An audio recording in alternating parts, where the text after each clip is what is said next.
Gandhi-King conference.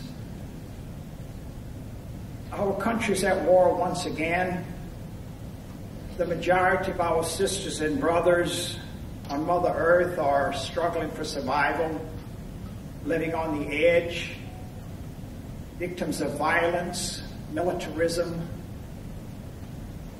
I don't know what could be more important than coming together for this conference and talking about peace, how we can be peacemakers, how we can work for nonviolence, which is really our only hope. It took me a long time to get on that road to peace. Coming out of a small town in Louisiana, hard-working folks, very loving in so many ways. But when we gathered into our little faith community there, our little church, we didn't critique U.S. foreign policy. We didn't confront that sin of racism, sexism. We didn't talk about peace and justice. I went to the state university. I got a degree in geology, hoping one day to get rich in the oil fields of South America. When I left college, Vietnam was on. Being a patriotic young man, I entered the military. Thought it was my duty to sign up. Spent the next 4 years in the military. In a way, it was my ticket out of Louisiana. It was in my 4th year that I volunteered to go off to Vietnam. I believed our leaders when they said our cause was noble. We were going to be the liberators. The same language they used to justify the invasion of Iraq. The prophet of the Hebrew Scriptures, Isaiah, puts it very well. He said, they will do evil and call it good. They will take a lie and call it truth. Our leaders have become very skilled at this over the years. How they can take evil and call it good, the lie and call it truth. It took us a long time to come to see that lie in Vietnam. We got to see it in a quicker way in Iraq. We've come to realize that there's really nothing noble about killing over 1 million people in Iraq. Over 2 million displaced, the refugees. Not looking at the thousands of our own who have been killed and struggling with PTSD. It was Vietnam that was this turning point in my life. The violence there, the suffering that we saw, losing friends, wounded there, it really forced me to ask questions I had never struggled with before. Simply because this was a war, death was close. And I've come to certain conclusions which began then, sort of an awakening, a raising of one's consciousness that we've all gone through at different moments in our journey. And on that road to peace, there are experiences and people sometimes that touch us in ways that will help us to grow, to become more fully human, to become peacemakers. And one of the things I came to in Vietnam, which was the beginning, is that we are not made for war. We have this thing we call a conscience, a heart with compassion. We cannot go about the business of war and killing and destruction and go on with our lives as before.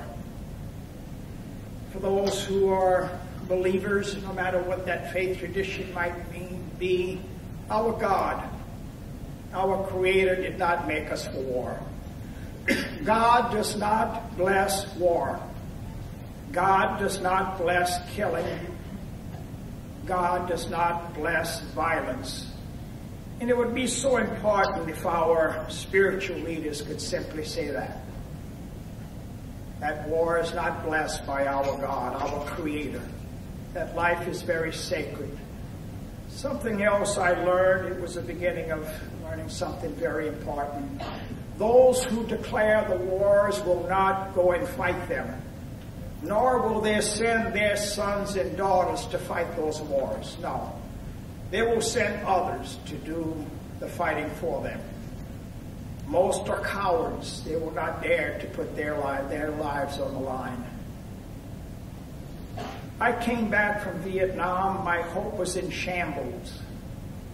I arrived in Vietnam filled with joy and hope in my life. And another casualty of war is hope. War kills hope. And I wanted to rediscover that, hopefully. I talked to an army chaplain about missionary work, peacemaking.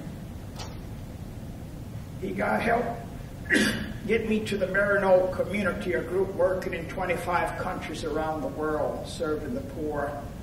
I came back from Vietnam simply grateful, just so happy to be back in Louisiana with family and friends. I was alive. I was able to start, in a sense, a new life. Not knowing where it was going to lead, but somehow I wanted to be a peacemaker, not a warrior, or rather a warrior for peace. I spent the next few years out east in seminaries with the Marino community, was ordained a Catholic priest, and then assigned to our work in Bolivia, where this slum on the outskirts of La Paz became my home for the next 5 years. The first stop was Cochabamba to learn Spanish. I must confess I was the worst student, I think, to ever go through that school. When I spoke Spanish, when I left the school, they thought I was speaking Aymara, this indigenous language. I settled into this barrio on the outskirts of La Paz, and over the next 5 years, this became my home, my community. The poor really became my teachers. They are the best teachers we can get. Most of the people there, as throughout the developing world, struggling for survival, in the shacks without running water. They don't have schools for their kids or hospitals to go to get those needed medicines when they're sick. They do not receive a living wage. The corporations were coming in, as they always do, to enrich themselves off of the cheap labor, exporting the cheap labor and those vast resources where there are huge profits to be made. They're often referred to as the new conquistadors. And Bolivia was under a brutal dictator, General Hugo Banzer, that came into power through a violent coup. And it saddened me to see my country, the United States, supporting, propping up, training the men with the guns at war with their people. It's not complicated. Brothers and sisters who live under these conditions of repression, poverty, seeing their kids go to bed hungry night after night, they do what we would do. They begin to organize there at the universities, in the tin mines, and their workplaces, in the barrios. And they start talking about land reform, a living wage, food for the table. And when they do, it's high risk. Many are forced into exile. Many are killed, and the jails are filled up with university students and tin miners, labor leaders. We formed a human rights group there, and it was our work in visiting the political prisoners and documenting many cases of torture that we were able now to bring to Washington that led to my arrest and the rest of others. I was forced out of Bolivia in my 5th year and came home. It was a very long and difficult time. I didn't really know where to go, what to do. Tried to get back to Bolivia, denied a visa. Our eyes now turn to El Salvador with many others. Archbishop Oscar Romero was just assassinated in El Salvador for his defense of the poor. 4 church women were raped and killed by the Salvadoran military. The church women went there at the invitation of Bishop Romero. and like Bishop Romero, gave their lives for the poor. Two of the women were Marino sisters, friends of so many of us, Maura Clark and Eda Ford. With them was Sister Dorothy's, Jean Donovan of the Ursuline community, and Dorothy Kazel. When the women were killed, it's just brought us closer to this little country, El Salvador. When we went there, we found, of course, what they found, a country at war, and we found our country deeply involved. We were giving guns to those soldiers who were doing the killing. And that was wrong, that was immoral. I've never seen anything like El Salvador. Such brutality of a military toward their people. Anyone who spoke out for a better way of life, who spoke out for justice and peace, were seen as el enemigo, the enemy, the subversive, the comunista. So many killed, so many disappeared. When I came home, we could not shut up. We had to speak out against this slaughter of the innocents. And when 500 soldiers arrived at Fort Benning, Georgia, to start training in combat now on U.S. soil, we went there and simply said, not in our name. We gave talks in churches and colleges in the area, and 3 of us decided to take the message to the Salvadoran soldiers on Fort Benning. Linda Ventimiglia, who was in the Army Reserves, who trained at Benning, Larry Rosebaum, an oblate who had just come back from his work in Brazil, and I, we went down to Ranger Joe's, this Army surface place, and got ourselves some Army uniforms. A few nights later, we entered Fort Benning, dressed as high-ranking Army officers, carrying with us this powerful boom box. And it was the last sermon of Bishop Romero that he gave in the cathedral the day before he was assassinated, where he made a special plea to the men in the military, saying to them, stop the killing, lay down your weapons, disobey your superior officers telling you to kill your fellow campesinos, and obey a higher law, that law of God that says, thou shalt not kill. Bishop Romero, I must say, was a prophet, he was a martyr, so much like us in so many ways, a product of his experiences in his early years as a bishop, early as a priest, then early days as a bishop. He was very silent, aloof. But something happened. He had this big heart. He heard and felt the suffering of his people. And he said, you know, I have a voice. I have power. I'm a bishop. I must speak for my people who are voiceless, who are powerless. Wow. Knowing the implications, I've come to see Bishop Romero as a model for church leaders today, spiritual leaders. So many of our bishops and clergy, our church leaders today, have become corporate executives. They are silent. As Phil Berrigan used to say, our church leaders, our shepherds, he said, have become government sheep.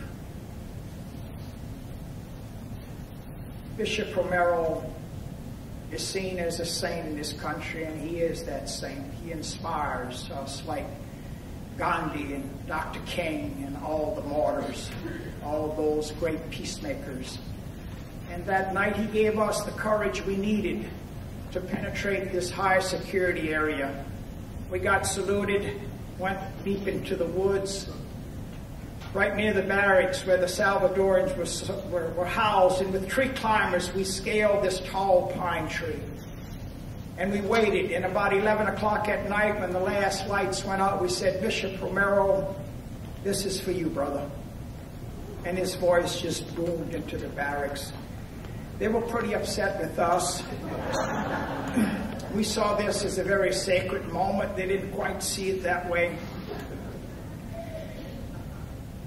They came out of the barracks with their M16s, their dogs, the lights spotting us in the tree. They said they would, if we didn't come down immediately, they would shoot us down. It was time to come down, but left the boom box blasting away. His message repeated a number of times: stop the killing, lay down your weapons. We were arrested, worked over, brought to the county jail, and then to trial before this judge, who was very known as Maximum Bob. He sent Dr. King and civil rights leaders down in Georgia to jail, had injunctions against their marches, didn't like protesters. In that courtroom, we tried to put our country's foreign policy on trial.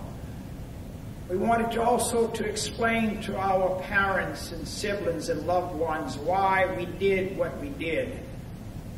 Civil disobedience is not something that's easily understood in our culture.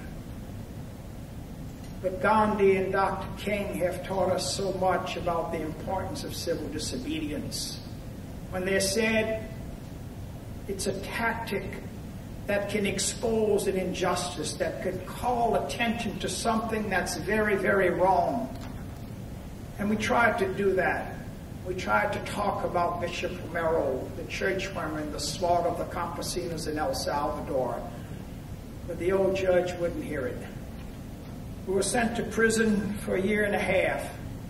And prison was hard, it was lonely at times, but we learned something very important.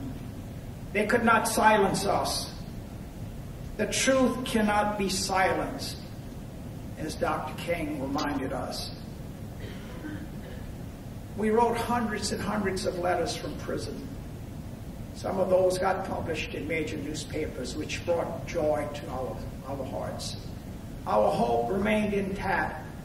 When we got out of prison, we went back to work, joining tens of thousands, hundreds of thousands around the country, trying to stop the military aid to El Salvador. But we couldn't do it. The military aid increased. It got up to $1 million a day, all financed through our tax money. Now they went after the Jesuits, a very influential group, 28 universities and many high schools here in the U.S.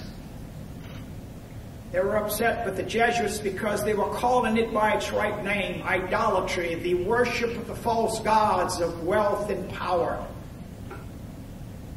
And like Bishop Romero and the churchwomen, the Jesuits got those death threats. And they too said, what are we to do? Where are we to go? We cannot leave our people. And they kept their hands on the plow. On November the 16th, 1989, the Salvadoran military moved into their campus, dragged these 6 Jesuits out of their rooms. With them, their co-worker Elba, a young mother, and her teenage daughter Selena. They were shot at close range. They were massacred. This made the front pages of our newspapers. It angered many of our members in Congress who kept supporting that military aid to El Salvador. And now they're angry. They send a congressional task force to investigate. They come back reporting that those who did the killing were trained at the U.S. Army School of the Americas at Fort Benning, Georgia. When I and friends read this report, we felt it was important to return to Fort Benning. And I arrived early on, and right outside of the main gate, moved into this little apartment. A soldier had just been transferred. This became our School of the Americas watch. Friends started coming into town. Kathy Kelly from Chicago, many of you know Kathy. Charlie Litke from California, Vietnam veteran, recipient of the Congressional Medal of Honor. 2 Dominicans, a Jesuit from Boston, 3 Salvadoran university students who had to leave their country with death threats, and a couple more Vietnam vets. We had 10 of us. Our first action was a fast, a very serious fast, a water-only fast. We decided on that fast at a nice restaurant one night. I've learned it's not good to plan a fast at a restaurant.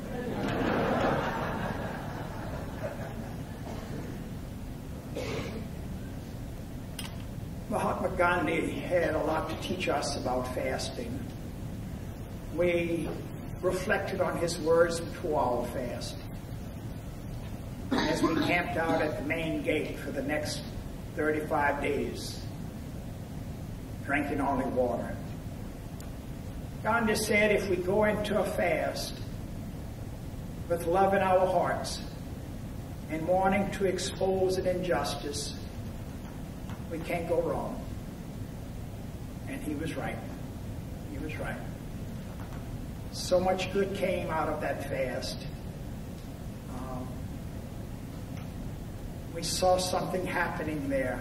People started to come each day from 5 to 6 to be with us. Soldiers from Fort Benning would visit us in the wee hours of the morning, wanting to know what did we believe in so deeply to be on this hunger strike. Our fast ended, and I must say, our bodies were weak, but our hope was strong. We got strong again. Food never tasted so good. And we went to work. We had to do research. And through the Freedom of Information Act, and helped along by Amnesty International and members of Congress, we pieced together some of the very important basics of this issue. We documented that over 50,000 soldiers to date had trained here. And they kept coming, about 1,200 a year from 18 countries in Latin America. They came here to learn commando tactics, psychological warfare, counterinsurgency. What we learned was that the insurgents were the poor, as they've always been.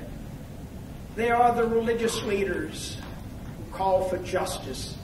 They are the labor leaders, especially in Colombia today, where most of the soldiers are coming from. They are the human rights leaders, healthcare workers. They were the targets of those who were being trained at this school. And then there were the torture manuals that made the front pages of the Washington Post and the New York Times that advocated torture as a part of the curriculum. Many dictators came through here, death squad leaders like Dubasan from El Salvador, Banza from Bolivia. Not only a graduate, but in 1988, this brutal dictator from Bolivia was inducted into the school's Hall of Fame, where his photograph was on the wall hanging with some 20 other generals presented as model soldiers. When the United Nations Truth Commission report documented that those who killed Bishop Romero trained here, those who raped and killed the church women, graduates, the 28 who killed the Jesuits, and the 2 women, 19 of them graduates, and the list went on and on. Word began to spread around the country about this school of assassins down in Georgia. We set up a website, sent out our first newsletter, and said, let us now gather at the main gate every November around the date of the massacre of the Jesuits and the 2 women, and remember them, keep alive their memories and the memories of so many who have been silenced by graduates of this school. That first reading gathering, we had a handful of people, and then 100 came. And then 500, and then 1,000. This last November, I'm happy to report that some 20,000 gathered at the main gate. It was like this big celebration of hope. Over half who gathered were college students, university students, and now quite a few high school students come into the movement. That bring us a lot of hope and joy. A lot of veterans are there, the Veterans for Peace, were always with us from the very beginning, like the nuns, the religious women who early on joined our group and passed the very first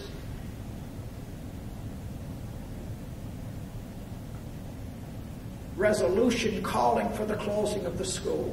And with its 75,000 members, thousands of letters started to arrive in those congressional offices in Washington.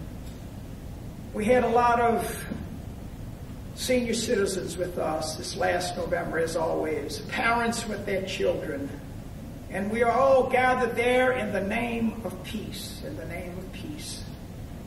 Early on, when our movement began to blossom, our leaders from around the country came together in Washington and made a very important decision. We said, let us draw on the wisdom and the experience of the great peacemakers. Mahatma Gandhi, Dr. King, Rosa Parks, Cesar Chavez, Dorothy Day, and many others. Let our way be their way. Let their way be our way. And for many of us, coming into this in the context of our faith traditions, we knew we were mandated to root our movement in non-violence.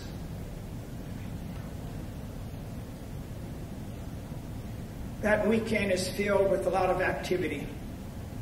That Saturday, as we gather before that main gate of Fort Benning, there are a lot of speakers, some from Latin America, survivors of torture.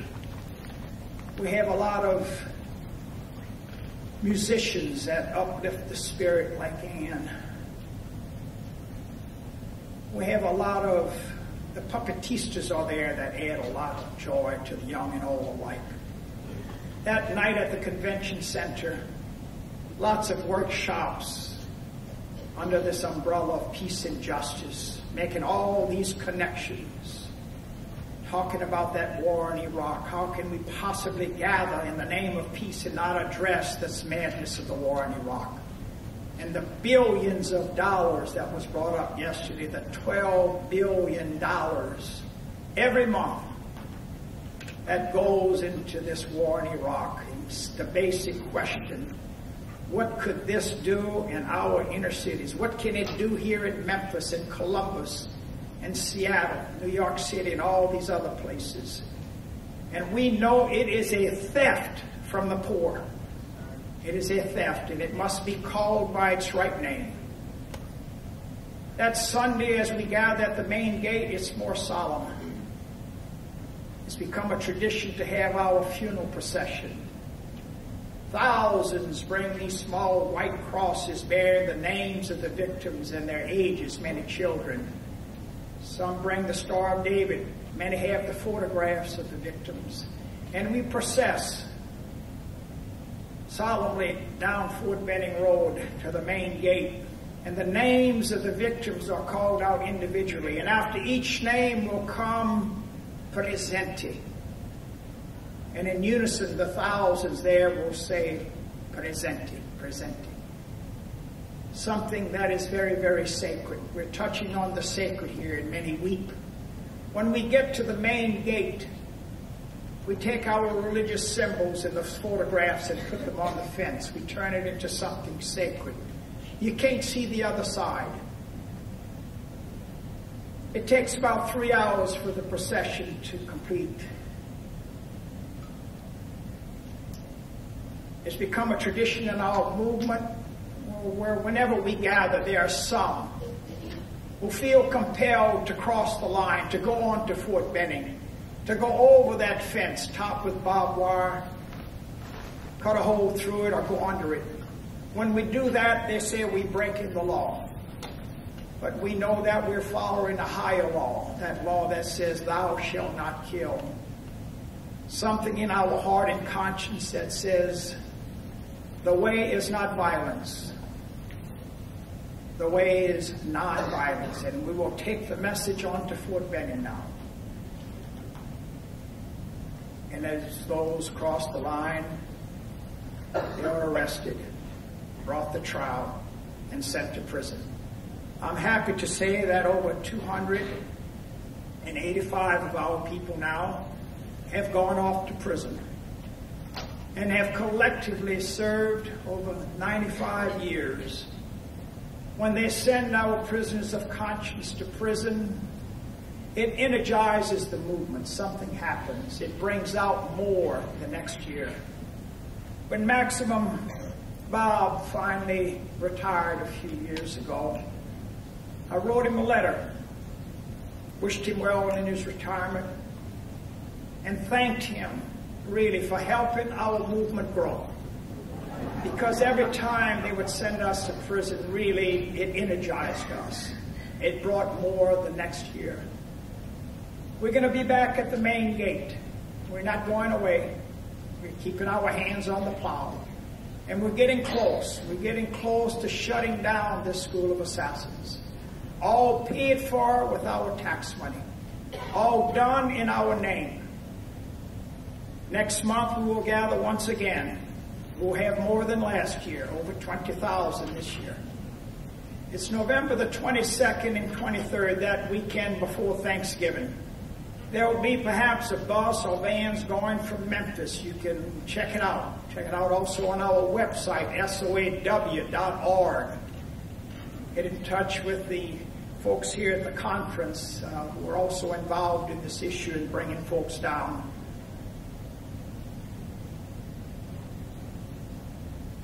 We have a bill in Congress that's very important.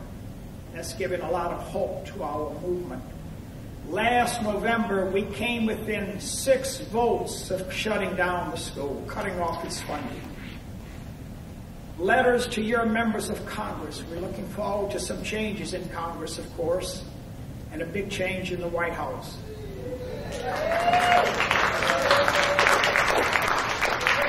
And what we are saying to our leaders in Washington is very simple.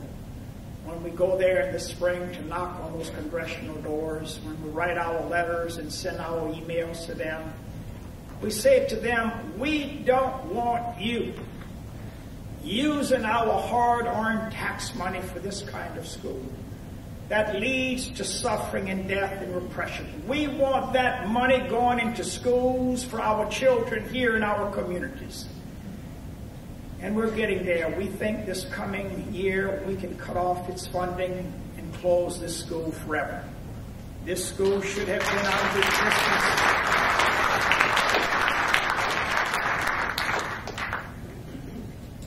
And before I get into your comments and questions, I want to talk a little about our Latin America initiative that's better known as PAL, Partnership America Latina. We have been visiting. It's a new strategy that we've come up with. We said, let us go to every country in Latin America, sending their troops here, and meet with their presidents and defense ministers, indigenous leaders, human rights leaders, and talk with them about pulling out their troops, severing ties to their school. Many of you know there's a sea change taking place in Latin America. Countries that have been very dominated by our country so often in our travels referred to as El Imperio, the empire. They're saying, basta, enough. Nunca más. Never again will we allow you, the empire, to dominate us, to exploit our cheap labor and our resources as you have been doing for so long. And I'm happy to report now that we have been to 15 countries over the last 2 years. And we've got now 5 countries to sever their ties with the school. Venezuela, Argentina, Uruguay, Costa Rica, and Bolivia.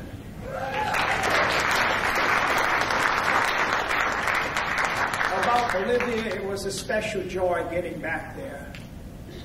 To see, really, to meet friends who were political prisoners, who are now ministers in the government.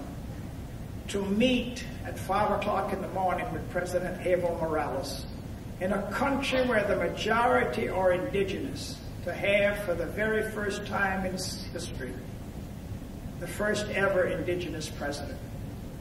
And to see how that fear that was so alive, instilled by the military that was supported by our country over all those years, to see that fear replaced by hope. It's a wonderful thing. Many of us have experienced fear in our lives. It is a terrible thing to live under. Terrible. not to be able to sleep at night or to fear that knock on the door, that they're here, they're coming, looking for us, the military, looking for those who are calling for change, for peace and justice. Next month, we're going to Paraguay, actually later this month, the end of the month, and into the first week of November, we'll be in Paraguay and Chile, meeting with their defense ministers and hopefully their presidents. We're also hoping, after meeting with Nicaragua's President Daniel Ortega, that we will receive any day now an announcement that Nicaragua will sever ties to the school, along with the meeting that we had with President Rafael Correa in Ecuador. Very promising in Ecuador. We have our work cut out for us, of course. In many of the countries that we visit, while their militaries are being sidelined, many still have power. They still are entrenched, as in Chile. After Colombia, the second largest client at the school. And what this school is really all about is keeping the militaries entrenched, keeping them holding on to their power. And really, there is no hope through the military, no hope through the military. This school and the militaries of these countries are an obstacle to democracy. They are an obstacle to human rights and civil rights. And the people, of course, are saying just that. Our hope is very strong, but we have work ahead of us, a lot of work. We need your voices, your energy, your skills. What we have learned in our movement is that we can all do something to work for peace and justice on this issue and all these other issues. We can all do something for peace, and we can do it very well. And as Archbishop Oscar Romero said, just days before he was assassinated for his defense of the poor, he said, let those who have a voice speak out for the voiceless, speak out for justice. And that's where we come in. We have a voice. We have a voice. We have also power and influence in our jobs and here at home, at our universities and our workplaces. And I just hope that each of us can continue to speak out clearly and act boldly in these challenging times today. Thank you very much.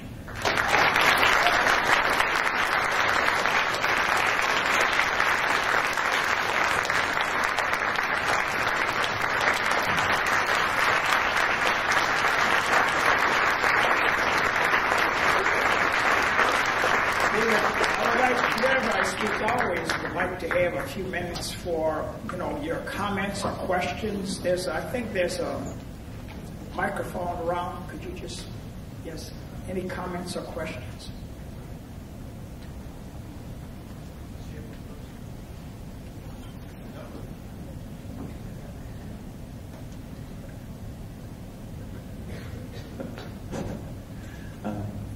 Hi, Roy. My name is Lauren Hart from Chapel Hill, North Carolina. I had the pleasure of hearing you speak.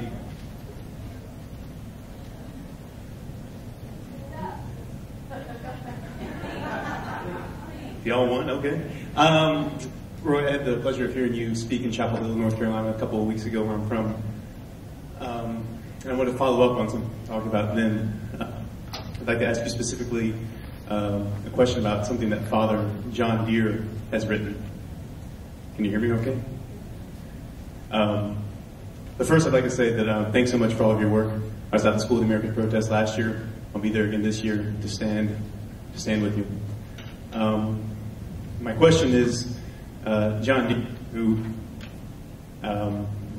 has associations with the School of the Americas Protest and this conference, has written an article that was published this summer in the National Catholic Reporter called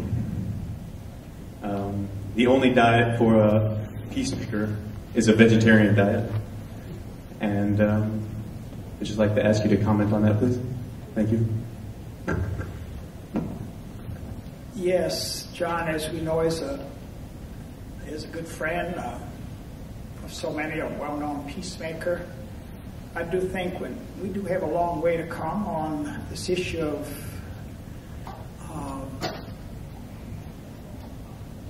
understanding the violence done not only to human beings but to animals who are part of creation, Mother Earth.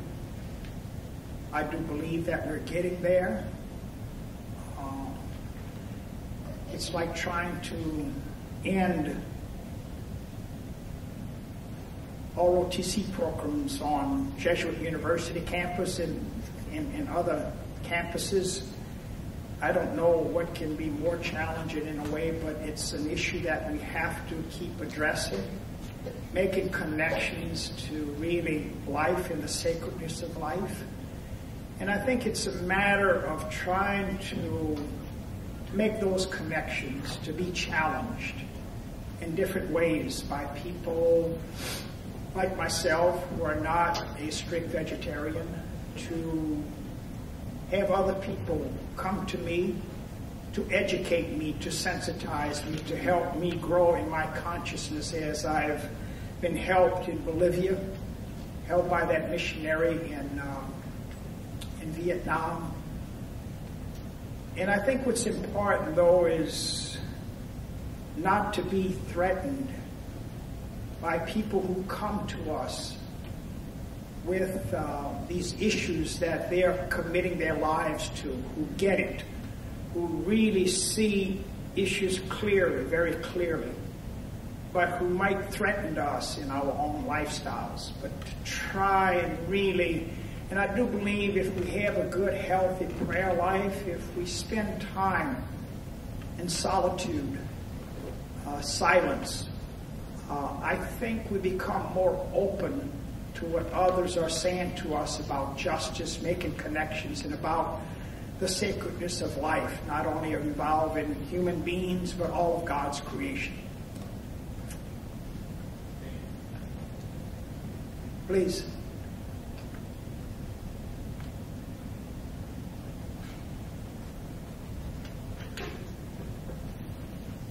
First, I wanted to say thank you, Father Roy, for coming to speak.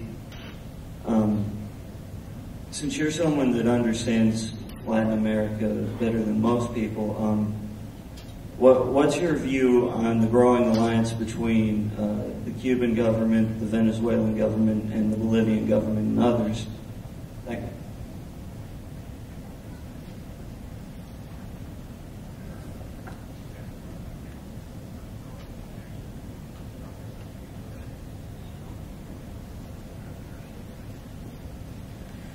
A very important question. I'm often asked that in my travels, in my talks in high schools, colleges, church groups, especially as Venezuela is presented to us in our media, and also more recently in Bolivia with Evo Morales. And what I say, I think it's very, very important. One of the most important things, or the most important thing that we can do as a part of our education is simply to get a passport and to go to Latin America, South America, Central America, the Middle East, as I did recently with Global Exchange by going to Iran. I thought it was very important to go to Iran and not simply take the word or the message coming from our mainstream media or from leaders in Washington, but to go there and what we might call citizen diplomacy and find out for ourselves what's going on.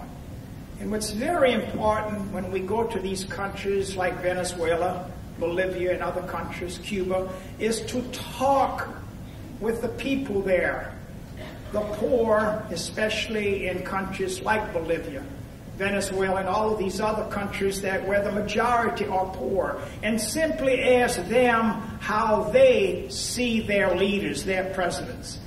You cannot fool the poor. You may do it for a couple of months, but they know exactly where their leaders are, if they are walking in solidarity with them or not. Who are they allied with? Leaders of these countries for so long have been allied with El Imperio, They have been allied with that small, wealthy elite in their countries that have exploited them. And what's bringing them a lot of hope today, especially in Venezuela and in Bolivia and Paraguay, where we're going later this month with their new president, Lugo. They brought him, as they did the others, into power because they see a person with a heart that's filled with compassion for the poor, who really wants to walk in solidarity with them, the poor, and to improve the quality of life there. And I think it's very important that we not believe so much in what we're reading into our mainstream media, but try as best we can to get to these countries and really get the truth, as we did recently in going to Iran. Please. 1,000 more troops, more money to our Pentagon. Madness, madness. I do believe, though, that we will have the possibility of changing him on those critical issues that we see as really, really wrong. We see something, though, that's very important in each candidate that's different. And I refer to it as sort of this warrior mentality that's very alive in the Bush administration. Simply how do we see other countries who might disagree with our foreign policy or economic policies? Bush, and I think Senator McCain is in that sort of category. They're the enemy. They're a potential threat. I do not see this so much in Senator Obama. I see someone who wants to dialogue, who has this relationship that's more horizontal than vertical, that will bring about more hope for peace. And a big issue is this issue of aggressiveness. I don't know if our presidents, like President Bush, simply eats too many steaks or too much meat, addressing this question here. It's this aggressiveness, which really does not lead to hope. If our world, if our country and other countries will really move from this violence and militarism and spending so much of our resources on weapons, if we are going to have any hope for the future, we will have to get away from this warrior mentality. I carry with me this quote from Dr. King. The ultimate weakness of violence is that it is a descending spiral, begetting the very thing it seeks to destroy. And let's think about it. Our country has more weapons, more sophisticated nuclear weapons and small arms weapons than ever before. We're the most powerful country in the nation. And we continue to make more powerful ones. But never before have we as a nation felt less secure. What does that say to us? What is madness is to have people coming into our leadership of our country who are saying that our hope is in our weapons. As Psalm 33 says, I read this psalm every morning to remind me, as the psalmist says, when we put our hope in weapons, it is in vain. It is in vain. Our hope must be in peace and hope in a Creator who calls us, first of all, to acknowledge that life is very precious, it's very sacred, and that we're all connected. We are this global village. We all need each other. We all have passports, true. We have divided up our world into all of these different countries. But our only hope really is to change our attitude as to how we see other countries. Not as the enemy, but as sisters and brothers. It's our only hope. And Dr. King, Mahatma Gandhi and others, they keep reminding us of that message. It's our only hope, our only hope. And that's why I believe this conference every year is important, to remind us of that. Perhaps one more, please.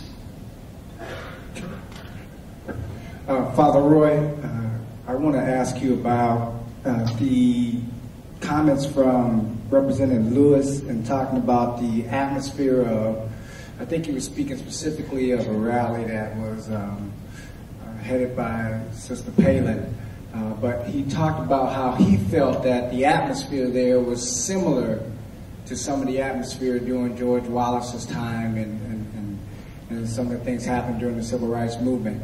So I'm asking you your sense of what the atmosphere is. Although we seem to be on this monumental historical moment, there seems to be an atmosphere brewing for also some things that could happen that happened during those times that it doesn't seem to be talked about. And I just want to make a quick note that I don't think this is only happening in the Republican side. I think once and when I hear these folks who claim to be in support of Obama talking about support, it's always on attack as well. So it seems like there's no acknowledgement of humanity in these conversations, and the atmosphere for some of the most tragic things that happened during those times could be increasing and brewing, so that even though there's history in the making, there's tragedy sitting right there next to it. So I'm asking you to give some response to that, in some of your perspective. Thank you. Thank you. Let me just say I agreed with Congressman John Lewis in Atlanta, who we met with just last month to try and get us to Senator Obama about this issue of the School of the Americas. It's going to happen, but a little later. But I do believe what he said was very, very accurate, and it comes under this issue of the politics of fear. John McCain, Sarah Palin have become very, very skilled at trying to instill this fear in people, like Rudy Giuliani, who just kept talking about 9/11. And I mean, after a while, we begin to realize that boogeyman gets a little old. It gets a little old. Years ago, we all confronted, that boogeyman of the communists. God, it was so difficult during those years when we came back from El Salvador and other countries, when the Berlin Wall was still up. Wherever I and other peacemakers spoke, whenever we spoke about the poor, it was this issue, you must be a communist.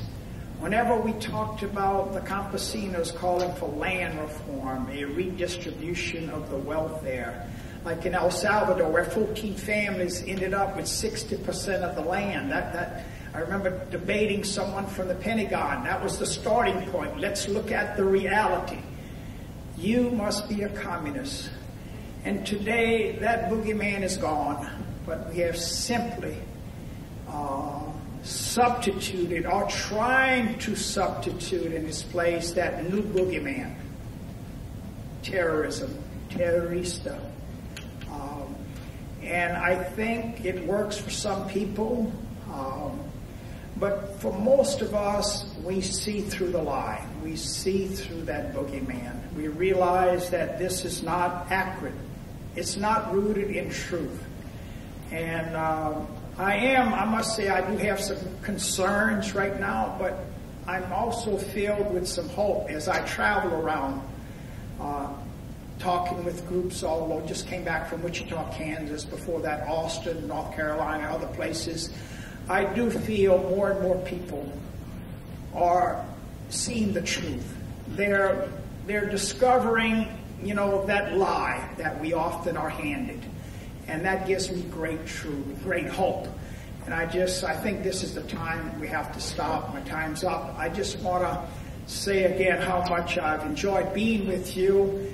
And I just think it's very, very important that each of us, where we are, there can be nothing more important than breaking our silence if we have been silent, but to speak clearly, very clearly, and to act boldly. And this is the only way it's going to happen if our world will get to have more peace in it.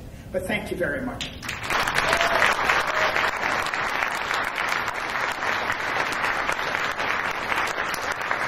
Also, let me just say, in the exhibit room, there's a book, Warriors to Resistors,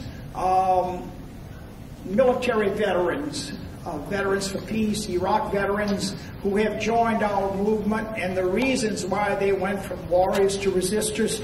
And our two documentaries just released not long ago, On the Line, and a